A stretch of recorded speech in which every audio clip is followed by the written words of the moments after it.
We're off.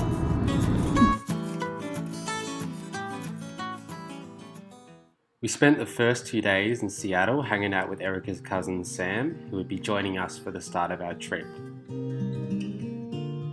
We planned to head south to Portland at first, but instead we took a ferry to the Olympic Peninsula that we'd heard so much about. Every day in Washington, you're riding past snow-capped mountains, riding through thick forests. Everywhere you look is so green and lush. We're in the middle of summer right now, which means the sun rises around 5 a.m. and starts to set around 9 p.m., giving us daylight sometimes until around 11. This gives us plenty of time to decide how long we want to cycle for and where we want to camp for the night. It's getting late, our whispers fade, but even fast asleep in silence, we could still communicate. Every day we meet interesting people who are also travelling long distances on bike. Bicycle travellers tend to stick together. It's safer to travel in groups, and after a long day of cycling, it's nice to share a campsite with great company. So we met Tommy on the road, and we camped together last night. Showed us some cool tricks, like how to make a stove out of a beer can. Tommy lives completely off grid, so if you want to live in a tree house for a bit, you need to go to Orcas. There you go. And now we're parting ways and it's really sad. Yeah.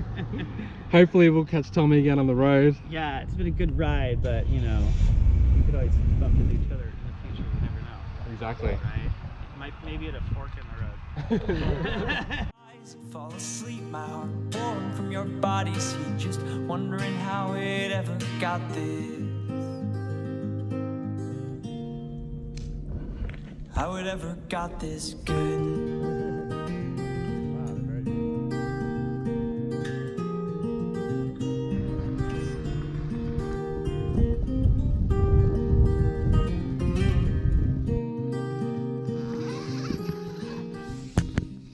Saturday morning, I'm at a Dungeness County Park in Washington.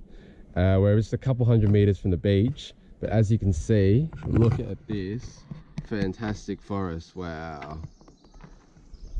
Isn't that cool? So today I'm going to show you our tent and show you our campsite and how we live day to day on the road. So if you follow me, here is the tent first of all, hanging on some laundry. The tent is really cool because of how dark it is. It's a Hilleberg Nalo 3 GT. The reason why we bought it, first of all, have a look at this. Lots of room, and for a 3-man tent, it's not too big. This sleeping area gets super warm, even when it's really cold outside. So we have a nice little ventilation flap that we release to avoid incidents with condensation. Got our electronics there. Sleeping bags are nice and warm. This area here is the vestibule of the tent. This is really handy, and probably the reason why we bought this tent is because if it's raining or if we don't want people to see our stuff, we can actually fit both our bikes and our bags and everything we have in this tent at the same time, and it's all out of sight and under cover. Now, show you our kitchen. Hi. What are we cooking? Some greens, chorizo, eggs and tortillas, and cheese. That is a good breakfast. Got our eggs. And these are our chairs that we bought. I'm going to demonstrate how to go in one of these. So there's no front leg, as you can see, to shave some weight off. So really, all you do is sit it down, sit your feet down, and lean into it like that. And use your feet as the chair. That's pretty much it. Everything else, that's all our stuff. It's our map, so we work out where we're going to camp tonight. Our stuff, bikes, and that is how we live on the road. Campsites in the Olympic Peninsula can be expensive at around $25 per site, but that doesn't stop them from becoming fully booked. On a summer weekend, it's not uncommon for people to call in a month in advance to book a site at a popular state park.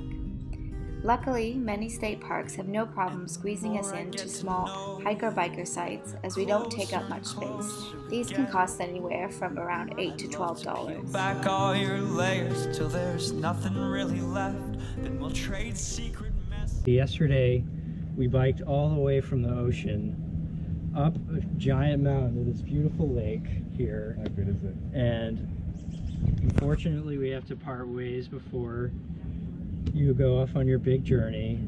But this was an amazing trip so far, and hopefully I get to meet up with you again at some point in Oregon, and if not, around the fall when I'm back in Massachusetts.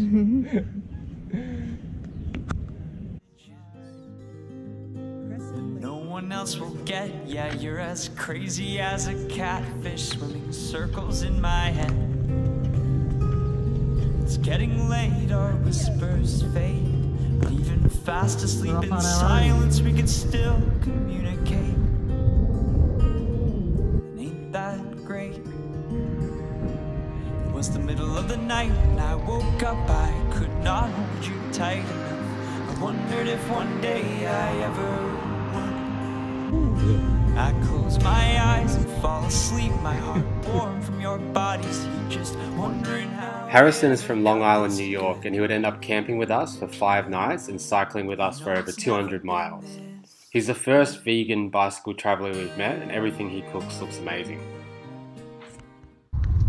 So yesterday was pretty eventful. I was officially the witness to a crime. We were setting up camp at Bogachiel State Park about 5 o'clock, and I heard some screaming. So I went out to check what was going on. Turns out it was 2 ladies fighting over a stolen cell phone. Anyway, I tried to intervene and break up the fight, but they got really heated and started punching each other and trying to block each other in with their cars. Anyway, the police got called eventually and they took down my official statement. Police were super nice and they had a lot of questions about Australia. It was the middle of the night when I woke up, I could not hold you tight enough. I wondered if one day I ever would. I closed my eyes. Dan, Erica, Harrison here. We're just cycling up to, where are we cycling to? Towards Ruby Beach. Yeah. And then we ran into Lloyd cycling the other way. Go north. Lloyd is on his way to, where are you on your way to? No, north. The very top of Canada. Yeah. Follow his journey on lloyd.welly on Instagram. On Instagram, yeah. Best of luck, man. I'll be going all the way up. Crazy adventures. After cycling through the rainforest, the road opens up to the incredible Pacific coast. On a long day of cycling, all you need to do is look to your right to get a second wind.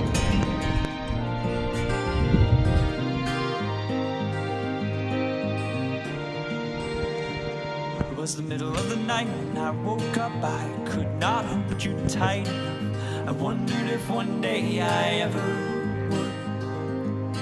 I close my eyes and fall asleep, my heart warm from your body's heat, just wondering how it ever got this good.